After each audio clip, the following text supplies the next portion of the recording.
Everybody to class number 3 of quarter 4. Happy that you're here with us. Again, we're going to be studying Satan's tactics and the spiritual war that is going on over our hearts and souls. Today we're going to be looking in the book of Job.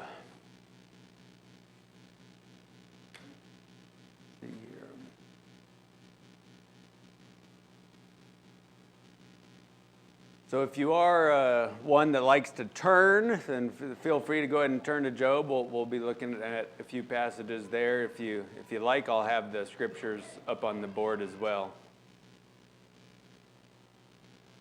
But in Job's encounter, I want to contrast it with what we were doing over the last 2 weeks, looking with Adam and Eve and Satan in the garden.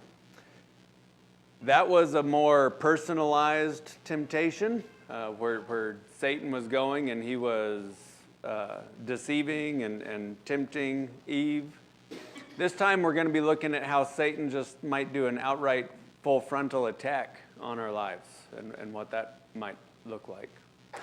And in our affliction, we might find that it is our own thoughts, our own logic that is tripping us up or deceiving us when we are afflicted. Also, Satan might use those around us, those that are close to us, as agents of his to help bring about our deception and destruction. If someone seems to offer a solution or comfort or concern, but if they do it in a poor or short-sighted way, might lead us down the wrong road. And then also that if we have maybe a high opinion of our own thought processes or whatever, that we might extrapolate a truth too many times until it is no longer a truth. So we'll look at that. Man, Job's a big book, and so just leaning on Job for this topic, I felt like it wasn't appropriate for me to talk about it without at least going through a really high-level overview. So Job, 42 chapters. Really, it is a book separated into 3 parts. There's an introduction. There is the conversational poetry in the bulk of the chapters between Job and his 3, eventually 4 friends, and then also with Job and his own statements to himself, and then finally with God and their discourse back and forth. And then finally, there's the conclusion at the end, when in the very last chapter. We see that the bulk of the book is very dense Hebrew poetry, and sometimes it doesn't always come out in our English translation, but it is a poetic book, and it's sometimes it seems weird that there is so many words that are only found in the Bible in Job. It's not uncommon to be reading through, and you'll see in your footnotes, this Hebrew phrase, the meaning is not exactly known, right? And through context, we put something there and we translate it. But so many words and also phrases are found in Job, and it's like, well, that's not just coincidence. This is a very artistic and poetic book. When we're here having conversation back and forth, or when I'm teaching you, it would be weird if I was using poetic and artistic language, and versus if there was a poem written about my class today, we might find a lot of words or poetic license taken on the words that are used. And so I think it's important for us to remember that the book of Job is poetic, and it doesn't always come through in our English translation, but it is in Hebrew.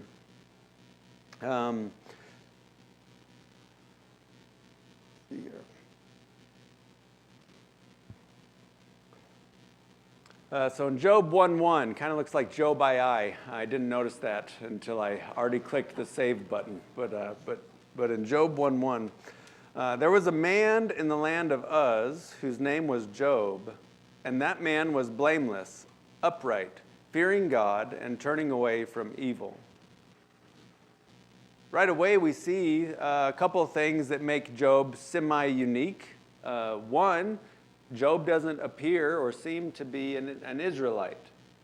Some have surmised, based on The seeming setting being similar to a patriarchal time setting, that maybe Job was a contemporary of Abraham or somewhere thereabouts, so maybe he couldn't be an Israelite because he was before Jacob, not after. But we see that he's from Uz.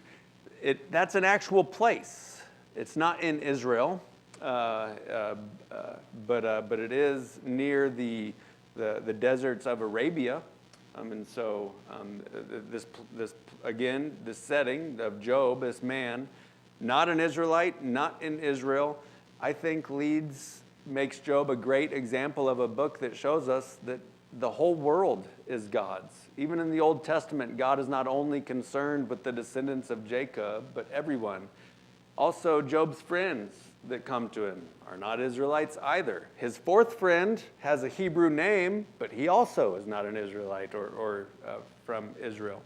And so it's, again, the whole world is God's, that God is concerned with all of his creation.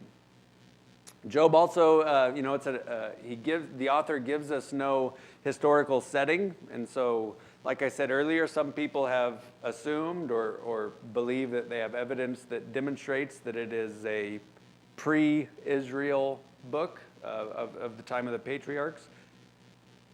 But we don't know. The author doesn't tell us when it is. It's often in the Old Testament we see during the king of so-and-so, during the 4th year of his reign, in the 2nd month of that year. Right? We have none of that in Job. So almost seems intentional. Maybe the author didn't want us to get caught up with historicity or what might be going on, but instead just to focus on what the book says and not what we think it might be saying.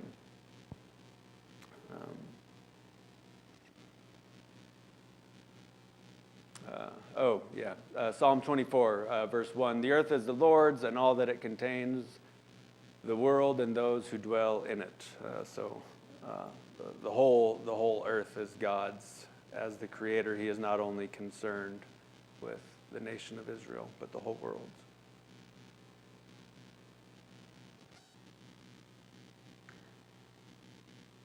Also, before we get too deep into it, I want to just say that I realize that the word that's translated Satan, the Hebrew word ha-satan, is a title and not a name. I believe that it is the accuser, being the one that we know as Satan. But the actual word, if you just translate it literally, the word is a title, the accuser or the adversary. It does remind me a little bit of a documentary. So I travel a lot for work, and I download things when I travel. And one thing that I like to download are sports documentaries. And so a few years ago, I was watching a documentary on Bill Walsh. And Bill Walsh was the San Francisco 49ers coach back in the mid-late 80s, maybe early 90s. But one of the things that was strange was during their game planning sessions, and Bill Walsh was the father of what is now known as the West Coast offense, back when everybody was just running it through the handing back, running it up the middle, A and B gaps. And he was using the passing game for a pseudo reliable attack similar to rushing. And while he's doing this, he's having to change everybody's culture. These are all kids that were junior high school, college kids that were probably all playing the older way of playing football. And so he's having to change their culture around football. And so he's telling everybody exactly what they're going to have to do and the different footwork for all the different stuff. And he would name everybody except the quarterback. He would say, okay, Jerry, talking to Jerry Rice, that he was going to run a whatever, a hitch route, and he would tell him what he was going to do. And then when he was talking about Joe Montana or later Steve Young, he wouldn't say Joe or Steve. He would say, then the quarterback is going to deliver the ball when he's supposed to. And my point there is that the reason Bill Walsh did that is because he didn't want to name the quarterback and put a little bit of human doubt in all the other players' minds, that maybe Joe wouldn't quite do his job perfectly. No, he's not Joe. He's just the quarterback. He's going to do it perfectly every time. You focus on your job. And so a little bit, we can see that maybe sometimes when you're giving a title, you can give a title when you're talking about somebody very specifically without naming them. If I talk about the president, you're not going to be confused about who I'm talking about. His title is good enough. And so that's one point that I want to talk about here in Job and everywhere in Job. When you see the word Satan, it is the Satan or the accuser, the adversary. But it's a title, and that leads some to believe that maybe this isn't Satan. Maybe this is another spiritual being that attempts to dethrone God and his creation. But I don't believe that to be the case. Notice also here, twice this happens, one in chapter 1, one in chapter 2. The Lord says to Satan, "From where have you come?" Satan answered the Lord and said, "From going to and fro on the earth, and from walking up and down on it." In 1 Peter 5:8, Peter says, "Be sober of spirit, be on the alert. Your adversary, the devil, prowls around like a roaring lion, seeking someone to devour." Going around to and fro on the earth sounds a lot like prowling on the earth. That it's very similar in nature.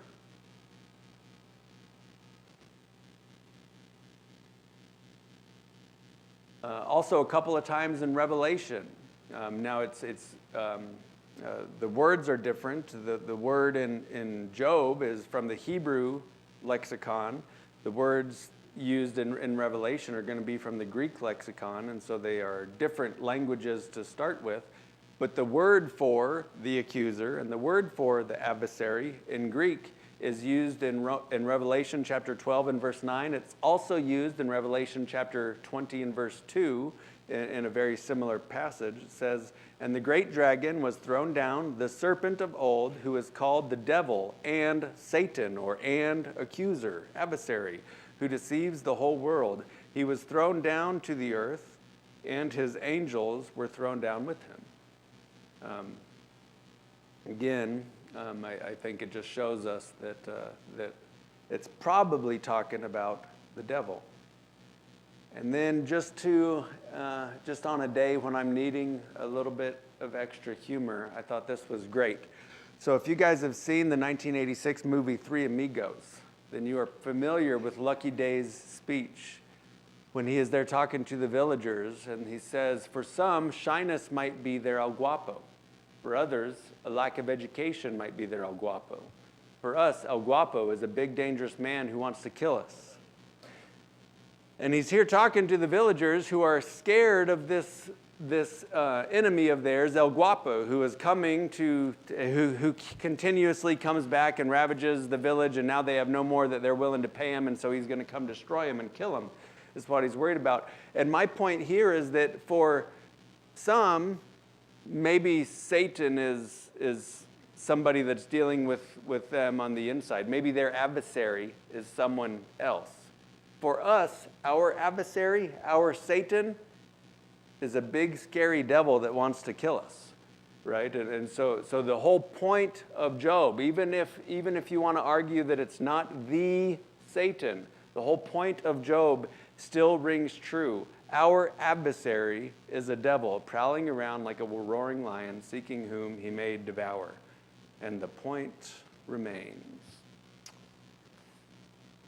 All right. As a reminder, I forgot to do it again. Sorry. As a reminder, if we're going through and you have a comment and you're like, "Man, I wanna say something," if it is super pertinent, go ahead and raise your hand and I'll repeat it so everybody can hear. But if it's not, I'm going to ask for comments at the end. I get drawn off on tangents too easily, so when I wrap it up, I'll ask for comments. So if you want to say something and you want to remember it, I'll call on you at the end, and Adam and Ethan are going to run mics for us. Okay, Job chapter 2 and verse 3.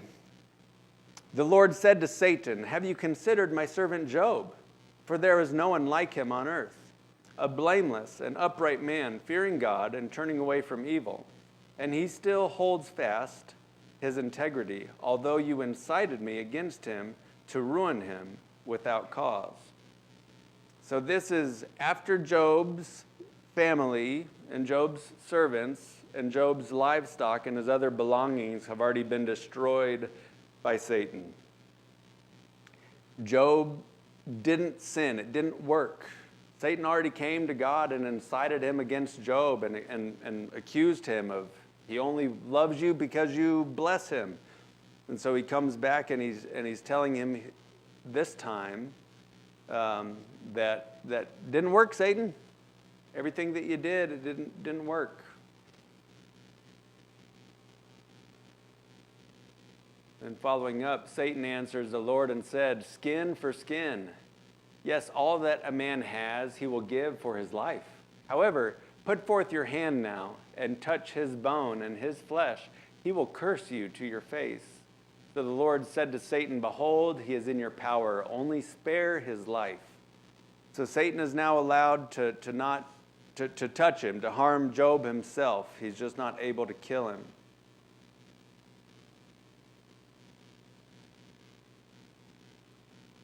Kind of reminds me of a quote, but one of the quotes that I like, when I was coaching basketball, I would use this all the time, and I'd say, so make sure you're the one throwing the punches.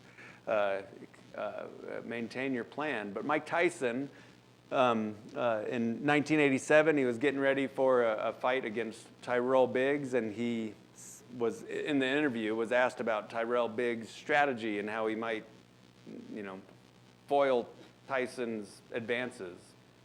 And Mike Tyson answered, he says, everybody has a plan until they get punched in the face. And so here, Satan is asking God, you let me stomp on his stuff, and you let me hit him right in the feels with killing his family.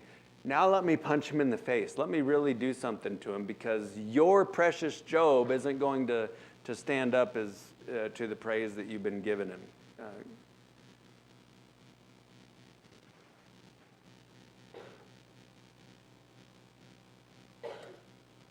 Job chapter 2, we're in just the next couple verses in 7 and 8.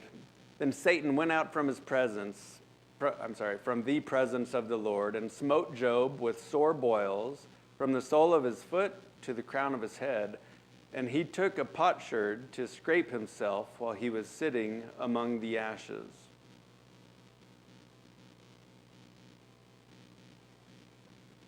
So now Job's really in pain. Not only has he lost everything, his family except for his wife, his servants, his livestock and belongings, but now it's come to him, and he is inflicted with these boils.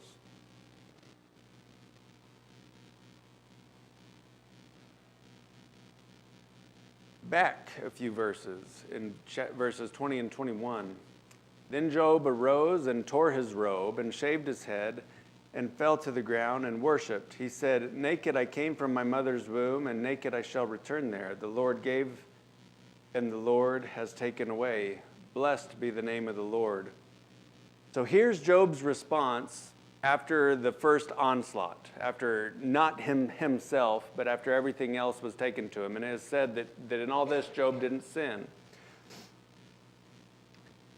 I want to contrast that with, I got these next two out of order, hang on. I want to contrast that with how we see Job talking later, when he's now, we don't know exactly for how long, but he's been dealing with the pain, not only of everything that he's lost, but also with the boils and with the affliction. But in Job chapter 9, verses 22 through 24, Job says, it is all one. Therefore I say, he, talking about God, destroys the guiltless and the wicked. If the scourge kills suddenly, he mocks the despair of the innocent. The earth is given into the hand of the wicked. He covers the face of its judges.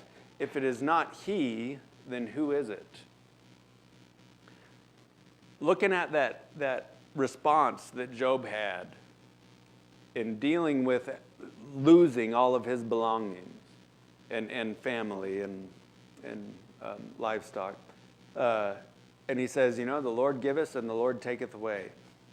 Well, compare that to here. And I just want to show you that Satan's plan seems to be working, at least a little. Now Job is willing to accuse God of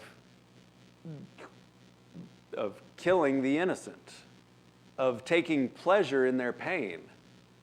He is accusing God of being unjust, of not loving his creation. He is accusing God of being a human, basically.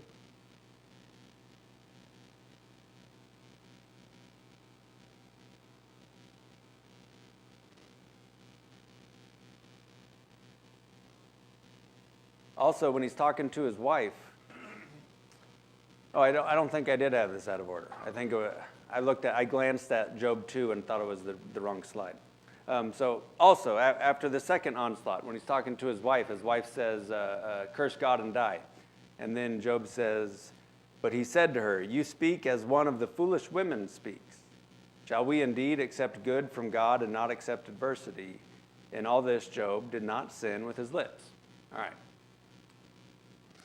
And then what we just talked about, that after he had been dealing with it for a while, that it was wearing on him.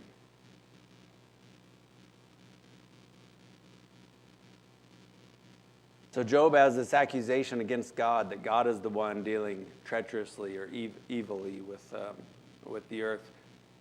Let's again remember in James chapter 1, verses 13 and 14, it says, let no one say when he is tempted, I am being tempted by God. For God cannot be tempted by evil, and he himself does not tempt anyone. But each one is tempted when he is carried away and enticed by his own lust. Looking at Job and his remarks, he seems to know this the first couple of times.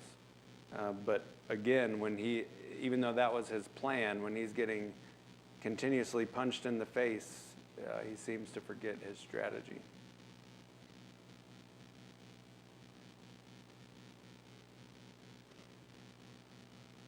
Just want to point this out too. Job's wife, man, Job's wife gets bad-mouthed a lot. But remember what Job's wife had witnessed. That losing all of Job's children didn't only affect Job. It wasn't only sad for Job. It was sad for his wife too. Losing their livelihood, it was sad for his wife too. And then seeing her husband and everything that he was having to go through with the physical pain from the boils. Not perfect. She didn't do a great job, I understand. But but here in verse 9, right before the passage we read in verse 10, when Job responds to her, she says, then his wife said to him, do you still hold fast your integrity? Curse God and die. And remember, when God is responding to Satan earlier in chapter 2, that same word integrity is the word that God says Job has held fast to, that Job has not lost his integrity. And here his wife is saying, just end it. I can see you're hurting. You don't want to go on, do you? Just get it over with.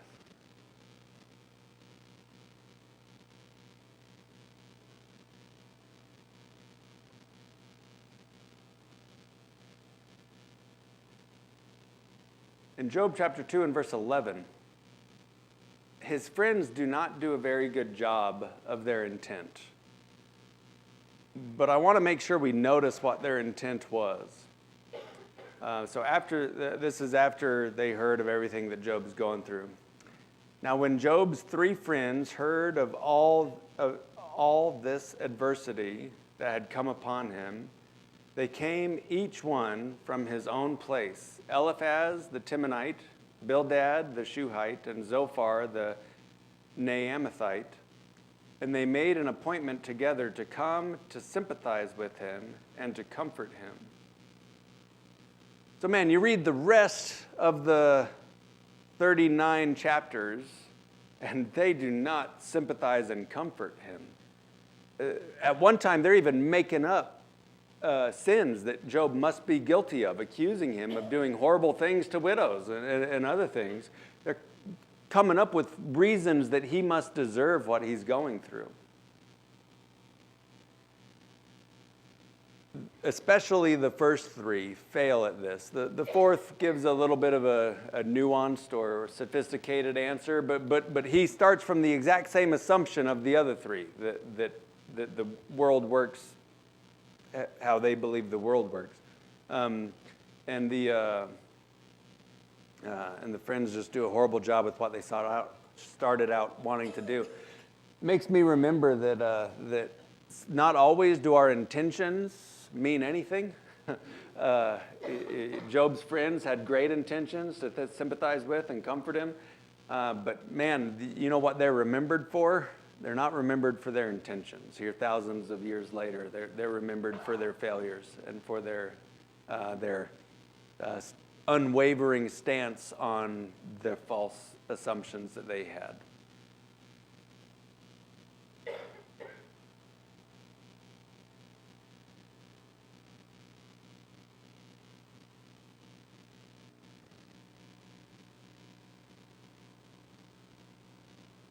So here's Job's, the first friend that Job has a conversation with, Eliphaz. But Bildad and Zophar have very similar remarks as this in their time as well. But for sake of time, I just want to put one up there. So Job chapter 4, verses 7 through 9.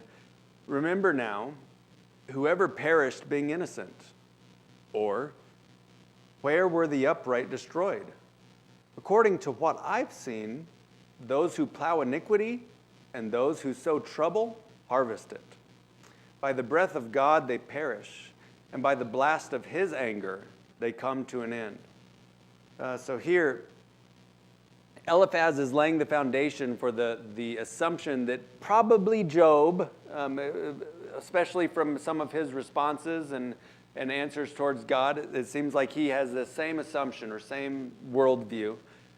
But definitely the other three friends, Zophar, Bildad, Eliphaz, and then also Elihu, have this assumption that everything that happens is an absolute direct just cause of what you've done in the past.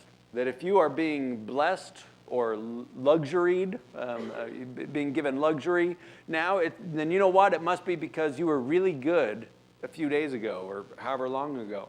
And if you are having curses done to you now or adversity or difficulty, then it's because you deserve it. And God is dealing justly with you.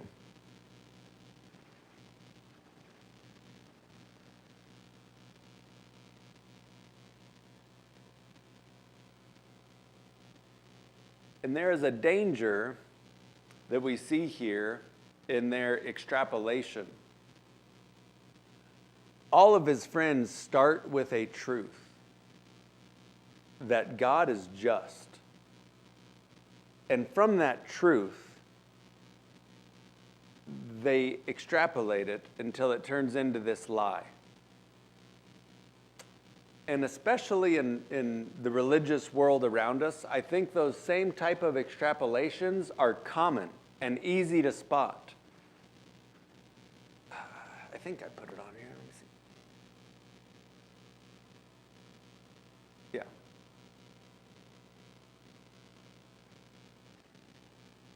In Luke chapter 13, verses 23 through 27, someone said to him, "Lord, are there just a few who are being saved?" And he said to them, "Strive to enter through the narrow door, for many, I tell you, will seek to enter and will not be able. Once the head of the house gets up and shuts the door, and you begin to stand outside and knock on the door, saying, 'Lord, open up to us,' then he will answer and say to you, 'I do not know where you are from.' Then you will begin to say, 'We ate and drank in your presence, and you taught in our streets.' And he will say, 'I tell you, I do not know where you are from. Depart from me, all you evildoers.'" We'll look at verses like this and others that show us that there's only going to be a few that receive God's salvation. And maybe we will be tempted to be like, "Oh man, I got this dialed in. I'm going to logic this through." And then we say, so that must mean that Jesus didn't die for everybody, right? That there's just a select few that Jesus died for. And that's not true. And actually, in order to believe that, you have to outright ignore other places where it plainly tells us otherwise, like Matthew 22:14, Matthew 20:16, Mark 10:31, where it tells us that many are called. It doesn't say few are called and few are saved. It says many are called. But my point is that if we are always guilty of only allowing our evidence for one thing to be an extrapolated truth from another thing, then man, we are dancing in dangerous ground. Similar to Job and his friends, that we're going to have a mistaken worldview, that we're going to believe something different about God's creation than it actually is, maybe even something different about salvation than it actually is.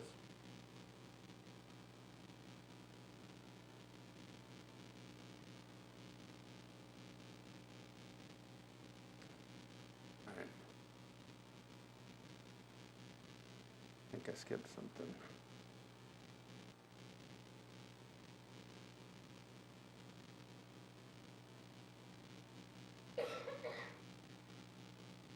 So I want to go to,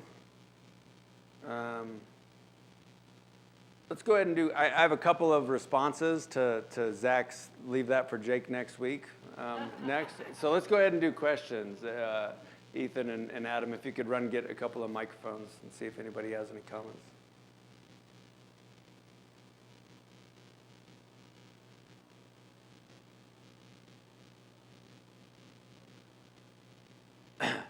Yeah, I'm gonna get to at least one question that Adam saved from me from last week. Yeah, we'll see. Does anybody have any comments or questions about Job?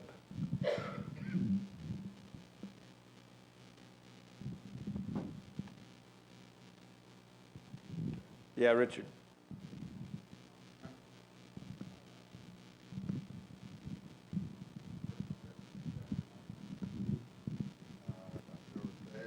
Sons of, thank you, says when the sons of God came to present themselves. Could you expound a little bit on sons of God? Yeah. Whether these were, like I said earlier, I do think that it is a poetic and an artistic book. And as such, it is difficult to lay absolute literal translation in everything. But I do believe that it's at least looking like God's holding court with his spiritual beings, other created beings. And Satan approaches him in that place. It is, certainly possible that there were a different human clan or whatever that was presenting themselves to God, but that they were able to commune so regularly with him, I think, makes them spiritual. Mm-hmm. I believe that's early in chapter 6, but yeah, and that is a super fun study and one that I've looked at, but one that I haven't found an absolute answer on either. Yeah. Thanks. Yeah, Larry. Yeah, I was just going to say, why do you think God went along with this when Satan said, well, Job just follows you because you're nice to him? Why didn't God say, well, you're wrong? Why did he go along with that? I mean, my speculation, God is still trying to appeal to Satan to get him to repent.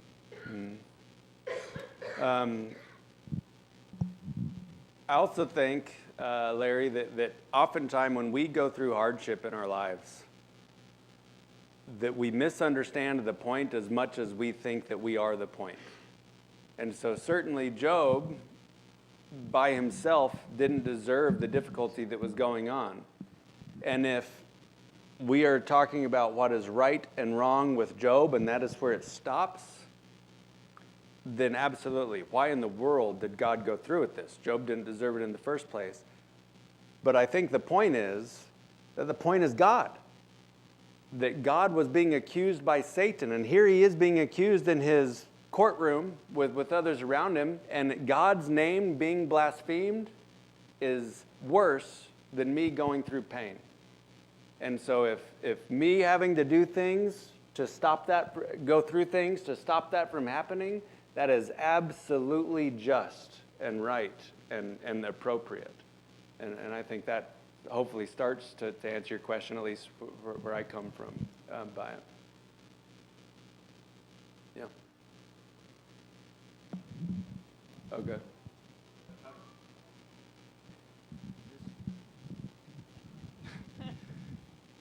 Just quick, have you gone through chapter 5 already? What do you mean? I'm just No, wondering. we're only going to spend 2 weeks on Job.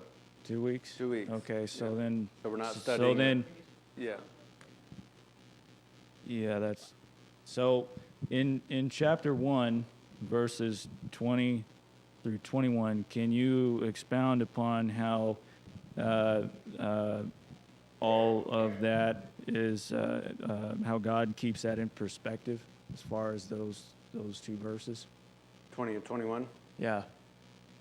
Where he says, then Job arose and tore his robe, shaved his head, and he fell to the ground and worshipped. And he said, naked I came from my mother's womb, naked I shall return there.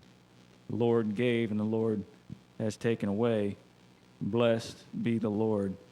Blessed be the name of the Lord, is what I mean. Yeah, and so I mean that's Job basically saying that I'm a worthless human. I don't deserve all the stuff that I have anyway. God gave it to me. God's free to take it away. Right? That was after the first onslaught of Satan, after he had lost all of his things, all of his family, except for his wife, and all of his servants. And so that's, that right after that response, that's the first time we're told by God that in all this Job did not sin. Right? And so it's Job's response. Shelby, did you have something? Yep.